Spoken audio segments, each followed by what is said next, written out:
আমার আরও একটা নতুন ভিডিওতে তোমাদেরকে অনেক অনেক স্বাগত। এত ভালোবাসা জানিয়ে আজকের ভিডিওটা শুরু করছি। দেখতেই পাচ্ছ মামের পাপা আর আমি বেরিয়ে গেছি। আমরা কোথায় যাচ্ছি অবশ্যই জানতে পারবে। রাস্তার ভিউটাকে এনজয় করছি। আর ভীষণভাবে আমরা মেয়েরা কোথাও মানে সবথেকে বেশি কোথায় যাওয়ার জন্য এক্সাইটেড থাকি।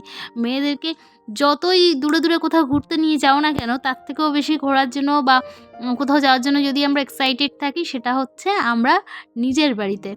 বা অনেকেই বলে বাপের বাড়ি কথাটা ঠিক আমার ভালো লাগে না বলতে।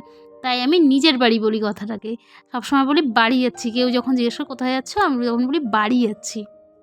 যে বাড়িটাতে বড় হলাম, ছোটোর থেকে এত বড় হলাম, মানুষ হলাম, পড়াশুনো শিখলাম, থাকলাম, জন্ম নিলাম যেখানে, নিজের বাবা-মা যেখানে আছেন, যেখানে নিজের রক্তের সম্পর্কের সবাই আছে, সেখানটাতে ঠিক বাপের বাড়ি বলাটাকে ঠিক যায় না। নিজের বাড়িই বলি আমি সবসময় এটাই। সব মেয়েরাই অনেকেই বলে যে, "কোথায় যাচ্ছ?" জিজ্ঞাসা করলে বলে, যদি বলি বাড়ি যাচ্ছি বলে, "বাপের বাড়ি যাচ্ছ?" বাপের বাড়ি কেন কথাটা হবে? নিজের বাড়ি কথাটা বলতে শেখো, তাহলে দেখবে নিজেরও অনেক ভালো লাগে। তো নিজের বাড়ির একদম কাছাকাছি চলে এসেছি। এই হচ্ছে সাপুজি। এখানে হচ্ছে বিশ্বের বৃহত্তম গোশালা এটা। এই যেটা একদম পাঁচিল দেওয়া আছে। এখানে আজকে হচ্ছে রবিবার, তো অনেক গাড়ি দেখতে পাচ্ছ। এখানে ইসকনেরই এটা একটা শাখা। তো এখানে প্রভুর মন্দির আছে আর প্রচুর গোমাতা আছে এখানে।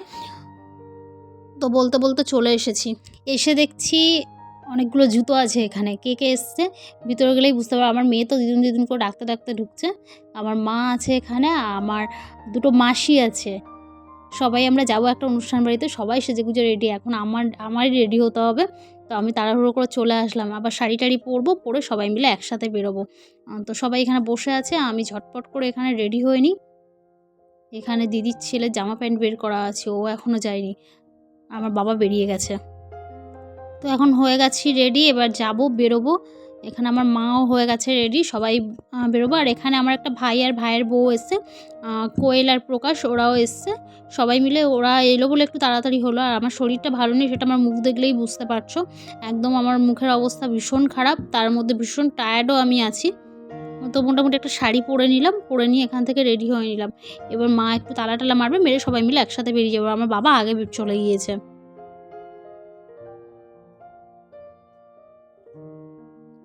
চারিদিকটা বেশ ভালোই লাগছে। পূর্ণিমার চাঁদের আলোতে ঝলমল করছে চারিদিকটা। মানে পূর্ণিমার তিথি যেটা, সেই তিথিতেই। এদিকে বলতেও আমরা চলে এসেছি অনুষ্ঠান বাড়িতে।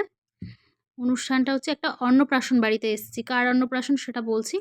আমার মাসির মেয়ের ছেলের অন্নপ্রাশন। তো গিফট দিয়ে এসেছি। এখন স্টার্টার কাউন্টারে আছি। এখান থেকে ফিশ বল নিলাম আর পনির স্যাটে নিলাম। আর এখানে আছে এই যে ফুচকার কাউন্টার, এখানে সবাই ফুচকা-টুচকা খাচ্ছে। আর এখানে সবাই মিলে একসাথে খাওয়া-দাওয়া করছে। যে পনির স্যাটে ফিশ বল একটাই প্লেট নিয়েছি, নিয়ে সবাই মিলে খাবো। আলাদা করে আর নিলাম না।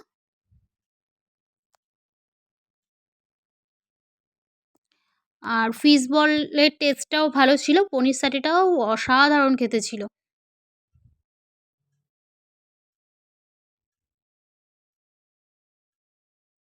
এদিকে মাম্মাম বসে মাম্মামের ছবি তোলা হচ্ছে। মাম্মামকে একটু করে স্টার্টার খাইয়ে দিয়েছে। এই পুচকুটার হচ্ছে অন্নপ্রাশন। তোমরা আমার ব্লগে দেখেছো আমার বোনকে। এর আগে বোনের আইবুড়ো ভাত দিয়েছিলাম যখন, সেই বোনেরই ছেলে এটা, মাসির মেয়ে যে ছিল, তারই ছেলে হচ্ছে। তো এই যে তারই ছেলের অন্নপ্রাশন। আর এই যে আমার ভাইয়ের বউ কোয়েল, ভীষণ সুইট, ভীষণ মিষ্টি একটা মেয়ে কোয়েল। আর এটা কে জানি না, এটা আমার মানে বোনের কোনো ননদ-টনদ কেউ একটা হবে। তো আমি বললাম ওকে নিয়ে একটু দাঁড়া, ওর একটা ছবি তুলি। আর এই যে হচ্ছে আমার বোনের হাসব্যান্ড। আর এখানে পেছনে আমার দিদির মেয়ে, মা সবাই বসে আছে। ও ঘুমাচ্ছিল এতক্ষণ, পুচকুটা শুধু ঘুমিয়ে পড়ছে। সারাদিন আসলে অনেক ক্লান্তি গেছে তো। এদের অনেক নিয়ম আছে, বৃদ্ধি-টিদ্ধির নিয়ম আছে, সেগুলোই করেছে। আর এখানে ফটো সেশন চলছে।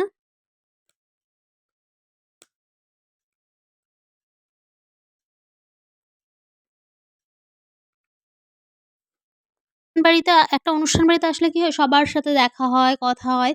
সেরকমই এটা আমার মাসির মেয়ের যেহেতু ছেলের অন্নপ্রাশন, এই আমার মাসির মেয়ে। ওকে বললাম, "আয় একটা ছবি তুলি তোদের ৩ জনের একসাথে।"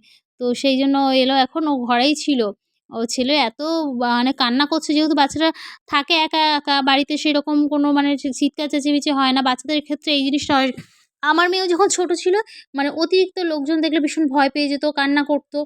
তো সেই জিনিসটা এখন অনেকটা ওভারকাম হয়ে গেছে। এখন লোকজন ভীষণ ভালোবাসে, যেকোনো জায়গায় যেতে খুব ভালোবাসে। এদিকে আমার বড় মামি আছে, আর এদিকে হচ্ছে ওরা এন্টারটেইনমেন্ট এর জন্য কিছু মানুষকে বলেছিল। তারা আছে, তাদের সাথেই আমার মেয়ে ডান্স করছে। ওই যে ঘুরে, ঘুরে ডান্স করছে। ড্রেস চেঞ্জ করিয়ে দিয়েছি, ওর খাওয়া হয়ে গেছে, ওকে ড্রেস চেঞ্জ করিয়ে দিয়েছি। ও গিয়ে আমার দিদির মেয়ের সাথে গিয়ে খেয়ে নিয়েছে। ও আমার দিদির মেয়েকে পেলে আর কিচ্ছু চায় না। কৃত্তিকা দিদি হলে, ওর দিদিভাই হলে আর কাউকে চাই না ওর। তো দিদিভাইয়ের সাথে খাওয়া-দাওয়া করে নিয়েছে, করে নিয়ে এই যে ডান্স করছে। ভীষণ এনজয় করছে।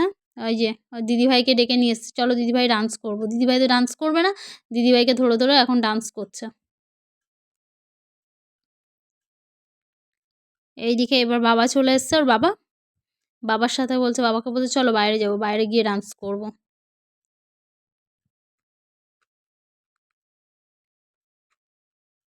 আমরা অনেক দিন পর একটা ফ্যামিলি ফাংশন অ্যাটেন্ড করলাম। মানে অনেকদিন পর সবার সাথে দেখা হচ্ছে। ভীষণ ভালোও লাগছে। আসলে অনুষ্ঠান ছাড়া তো কেউ কারোর বাড়িতে এখন যাওয়া হয় না, দেখাও হয় না।